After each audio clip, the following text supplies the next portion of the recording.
Jesús estaba orando. Cuenta el texto que hemos leído. Jesús dice que después de haber estado orando, se reincorpora donde estaban los discípulos y las discípulas. Y uno de ellos le pregunta o le dice: Señor, enséñanos a orar, así como Juan le enseña a los discípulos, a sus discípulos. Yo me imagino que posiblemente Jesús les dijo: vaya, está bien.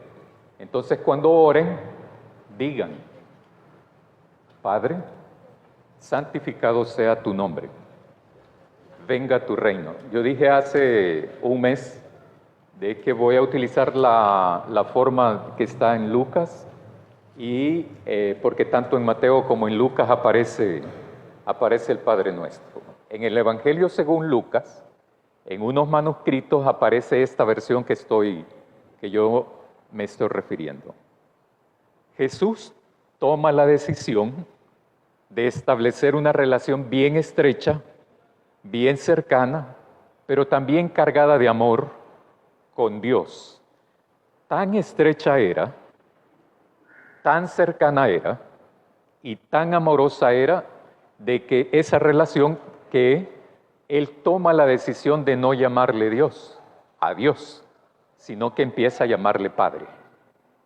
Vimos hace un mes, yo reflexionaba sobre de que no es la primera vez que le dicen a Dios Padre, pero la figura era distinta, era el Padre de la nación, ¿verdad? Aquí les dicen Padre a algunos que tienen unos cargos públicos, pero nada que ver con Dios, ¿verdad? Absolutamente nada que ver con Dios.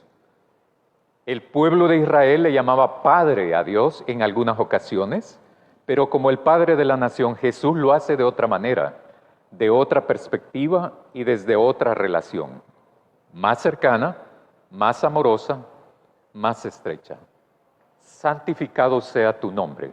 Hace 15 días yo decía que eso es un compromiso que hace cada creyente en Dios. No solo los que oran el Padre Nuestro, sino los que tienen fe en Dios. Ese compromiso que toda persona creyente en Dios debemos de realizar. Santificar el nombre de Dios significa santificar a Dios mismo. ¿Cómo? Decía yo hace 15 días. Haciendo la voluntad de Dios. En la medida que hacemos la voluntad de Dios las 24 horas del día, cada semana, no cuando se me ocurre, no cuando me da la gana, o no por cuando me acuerdo que tengo que hacerlo. Si hacemos la voluntad de Dios cada mes, los 365 días del año, de cada año de nuestra vida, entonces en esa medida santificamos a Dios, glorificamos a Dios, honramos a Dios. Hacer la voluntad de Dios no es una cuestión de moda, no es una cuestión de gusto, sino que es parte del compromiso de tener fe en ese Dios. Ahora lo que nos ocupa, venga tu reino. Todos sabemos mucho, todos y todas sabemos muchos del reino de Dios. El pastor Carlos Sánchez ha estado predicando en los últimos 6 meses sobre eso. Han habido 12 predicaciones sobre el Padre Nuestro este año. Así es que todos y todas saben sobre el reino de Dios. No es algo que es nuevo, sino que es algo que se maneja. Y eso que no estoy contando todos los demás años para atrás, ¿verdad? ¿Cuántas veces han predicado ambos pastores sobre eso? Jesús nunca definió el Padre Nuestro. Nunca. Nunca dijo el reino de Dios. Jesús nunca definió el reino de Dios. Nunca. Jesús nunca dijo el reino de Dios es esto y esto y esto y esto. Nunca. Pero solamente enseñó sobre el reino de Dios. Lo hizo de una manera muy didáctica, nada aburrida. Jesús cuando enseña sobre el reino de Dios, lo hace de una manera atípica, curiosa, atípica, nada ortodoxa, porque utiliza las parábolas para poder enseñar sobre el reino de Dios. Y Jesús entonces decía, el reino de Dios es como un rey, como un campesino, como un tesoro escondido, como 10 damas de honor, como una semilla de mostaza, como un comerciante, como un propietario. Jesús enseñó sobre el reino de Dios a través de parábolas. Esas solo son algunas las que he mencionado. Pero Jesús enseña sobre eso a través de parábolas. Estaba escuchando a un comunicador esta semana y decía, él no cree en Dios ni en nada de eso, ¿verdad? Entonces, pero él decía, le hacen la pregunta que qué opinaba de Jesús. Es un buen comunicador.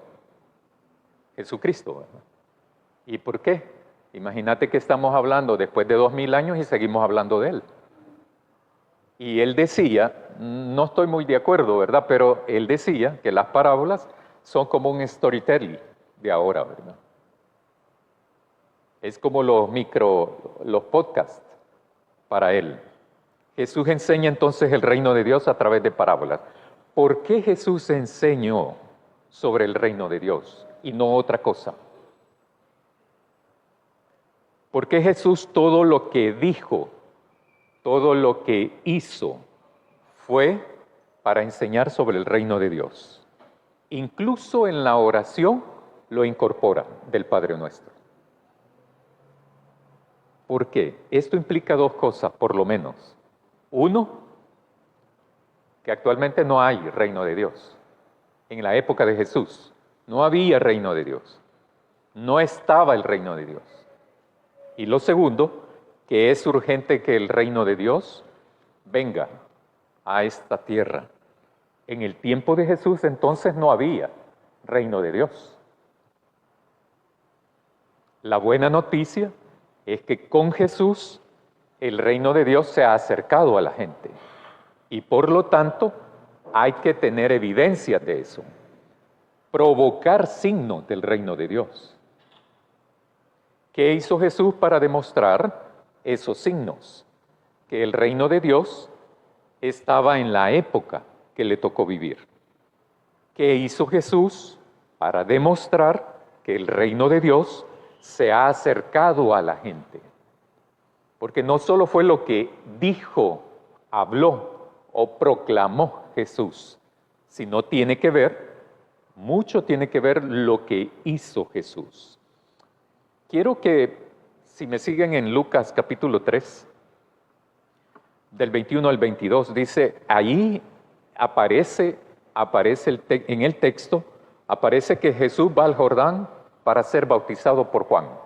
La gente iba a ser bautizada. Y entonces él dice el texto que también va para allá.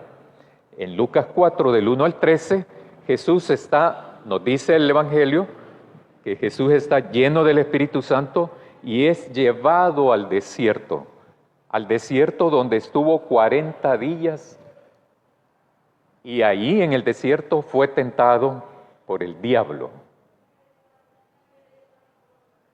Jesús, después de ese tiempo, regresa a Galilea y enseñaba en las sinagogas.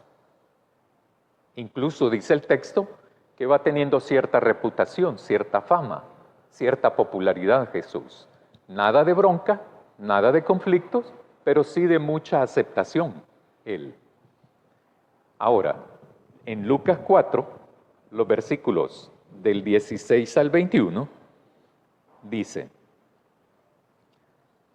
vino a Nazaret donde se había criado y en el día de reposo entró en la sinagoga, conforme a su costumbre. Entró en la sinagoga, conforme a su costumbre, se levantó a leer, se le dio el libro del profeta Isaías y habiendo abierto el libro, halló el lugar donde estaba escrito, el Espíritu del Señor está sobre mí, por cuanto me ha ungido para dar buenas nuevas a los pobres, me ha enviado a sanar a los quebrantados de corazón, a pregonar libertad a los cautivos y vista a los ciegos, a poner en libertad a los oprimidos, a predicar el año agradable del Señor. Enrolló el libro, lo dio al ministro, se sentó, y los ojos de todos en la sinagoga estaban fijos en él. Y entonces comenzó a decirles: hoy se ha cumplido esta escritura delante de vosotros. Hoy se ha cumplido esta escritura delante de ustedes, en otras palabras. Les dice Jesús. En ese texto de Isaías se plantea una intervención de Dios, una intervención transformadora de Dios, de una realidad de muerte por una realidad de vida. Y Jesús sentencia que eso se ha cumplido. En otras palabras, ya no hay que estarlo esperando. ¿Qué más ha hecho Jesús entonces antes de la oración del Padre Nuestro? Y ahí sí quiero invitarlos a buscar Lucas 7, los versículos del 18 al 22. Los discípulos de Juan le dieron las nuevas de todas estas cosas y llamó Juan a 2 de sus discípulos y los envió a Jesús para preguntarle: ¿eres tú el que había de venir o esperamos a otro? Cuando pues los hombres vinieron a él, dijeron: Juan el Bautista nos ha enviado a ti a preguntarte: ¿eres tú el que había de venir o esperaremos a otro? En esta misma hora sanó a muchos de enfermedades y plagas de espíritus malos, a muchos ciegos les dio la vista. Y respondió Jesús y les dijo: id, haced saber a Juan lo que habéis visto y oído. Los ciegos ven, los cojos andan, los leprosos son limpiados, los sordos oyen, los muertos son resucitados y a los pobres es anunciado el Evangelio. Juan envía a sus discípulos porque hay algo que no le cuadra a Juan del desempeño de Jesús. Es probable que para Juan, por la concepción que tiene, no le cuadra a Jesús. No está viendo las cosas como él piensa que son, como él cree que son. Entonces manda a preguntarle, ¿verdad? ¿Eres tú o me equivoqué? Tenemos que esperar a otro porque no eres tú. En otra forma. Jesús no responde inmediatamente. Se pone a seguir realizando lo que tenía que hacer. No responde rápidamente, sino que sigue cumpliendo con la voluntad de su Padre. Pero después Jesús les dice a los discípulos de Juan: vayan donde él y háganle saber lo que ven y lo que oyen. Los ciegos ven, los cojos andan, los leprosos son limpiados, los sordos oyen, los muertos son resucitados y a los pobres es anunciado el Evangelio. Importante, ¿verdad? No hay donde perderse, para nada. Por esto es que Jesús dijo, cuando leyó el texto de Isaías, la parte de ese texto: ahora esta escritura se ha cumplido delante de ustedes. Ya no hay que esperarlo, ya no hay que estar esperando. Yo recuerdo que en la iglesia donde yo fui miembro, bautista donde fui miembro, es la única donde he sido miembro, los jóvenes tomaron la decisión de ir a evangelizar en una comunidad muy famosa allá en el municipio. Y de dudosa reputación esa comunidad, esa colonia. Yo tenía quizás como 7 meses de haber llegado. Entonces yo me apunté, ¿verdad?, de ir a evangelizar. Era de la manera tradicional que se hacía antes. Nos apuntamos solo 3. El de la idea, la novia del que dio la idea y yo. Y la sociedad de jóvenes que se llamaba así en aquella iglesia, éramos más o menos 30, o sea, el 10%, vamos. Entonces, ¿qué fue el argumento de los que nacieron ahí, por decirlo de esa manera, en la iglesia? No estamos preparados todavía. Hay que prepararnos. Vengo yo en mi ingenuidad, ¿verdad? Y le digo, pero vos tenés 19 años de estar en la iglesia. Sí se entiende, ¿verdad? No hay que esperarlo. No hay que estarse esperando esto. La venida del reino de Dios implica un cambio, implica una transformación. Cambio. No se puede seguir haciendo más de lo mismo. De una realidad de muerte, preguntémosle a alguien que no ve cómo es su realidad. ¿Cuál es la realidad que tenemos cuando nos enfermamos? ¿Y cuál es la realidad cuando Dios nos sana?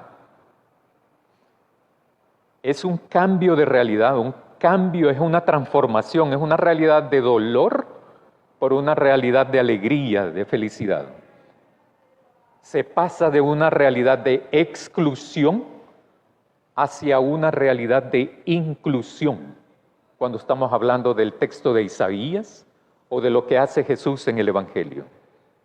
De una realidad de enfermedad a una realidad de salud. Jesús hace la voluntad de Dios, hace la voluntad de su Padre. Jesús viene e irrumpe nuestra historia y trae consigo mismo el reino de Dios. Pero cuando es glorificado después por su Padre, no se lo lleva el reino de Dios. Todo lo que proclama Jesús es sobre el reino de Dios, o sea, el reino de su Padre. Todo lo que hace Jesús es para hacer posible los signos de que el reino de Dios está presente en nuestra historia, en esa época cuando le tocó vivir en este plano. ¿Qué realidad tenemos nosotros en nuestro país? ¿Cuáles las condiciones de vida de nuestro país? ¿Qué tanto de reino de Dios hay en nuestro país? El reino de Dios viene con Jesucristo. Por eso es que Jesús viene a hacer, a cumplir la voluntad de su Padre. Todo creyente en Dios, todo. No hay escapatoria de eso. Es porque eso es como algo intrínseco. Todo creyente en Dios es llamado a hacer, a cumplir la voluntad de Dios en esta tierra y en esta época que nos tocó vivir. Al orar, venga tu reino, es porque el reino de Dios no lo tenemos aquí. Porque queremos que ese reino sea una realidad. Pero eso hay dos maneras de abordarlo. Uno, de que solo es la absoluta voluntad de Dios, o yo me pongo al servicio de la voluntad de ese Dios. El orar, venga tu reino, es porque el reino de Dios no lo tenemos a plenitud. Y por eso necesitamos continuar con la labor, con el ministerio, con todo el desempeño de Jesucristo. De hacer la voluntad de Dios, no nuestra voluntad, no la voluntad de la iglesia, no la voluntad propia, mía, porque ahora está de moda eso, ¿verdad? A veces a quien seguimos es al Dios que nos imaginamos, no el Dios de la Escritura donde nos testifica de cómo es. En Lucas 17, los versículos del 20 al 21, preguntado por los fariseos, ¿cuándo había de venir el reino de Dios? Les respondió y dijo, el reino de Dios no vendrá con advertencia, ni dirán, en otras palabras, ¿verdad? El reino de Dios está por aquí o por allá. Dice Jesús, ni dirán, helo aquí, helo allá. Porque he aquí, el reino de Dios está entre vosotros, entre ustedes. No hay que esperarlo. Claro, la plenitud sí, ¿verdad? La plenitud sí. En este sentido, hermanos y hermanas, dice Jesús que el reino de Dios está entre ustedes. Por eso se espera que el pueblo de Dios, al que no es pueblo de Dios no se le puede decir eso, pues. Solo al pueblo de Dios. Y el pueblo de Dios está conformado de creyentes en ese Dios, de personas que tienen fe en Jesucristo, en Dios su Padre. Por eso es que se espera que la persona también cuando ora el reino, venga tu reino, también eso significa que tenemos que hacer la voluntad de Dios. El pueblo de Dios debe de hacer la voluntad de su Padre celestial, porque en la medida que se haga la voluntad de Dios, le santificaremos, le honraremos y le glorificaremos. Y hacemos nuestra parte de contribuir con la proclamación del reino de Dios y su justicia. O la proclamación de las buenas nuevas, que si bien es cierto no es lo mismo, pero es igual. Solo que dicho de otra manera, en esta tierra y en esta época que nos toca vivir, el orar al Padre Nuestro tiene implicaciones muy prácticas para nosotros. Muy prácticas. Tener fe en Dios tiene una implicación no solo conceptual, sino también existencial, práctica. De nada sirve saber si no vamos a hacer. Es tiempo, no hay que esperar el reino de Dios en su plenitud, porque la tarea es nuestra, la misión es nuestra, de la proclamación de las buenas nuevas del reino de Dios. Amén.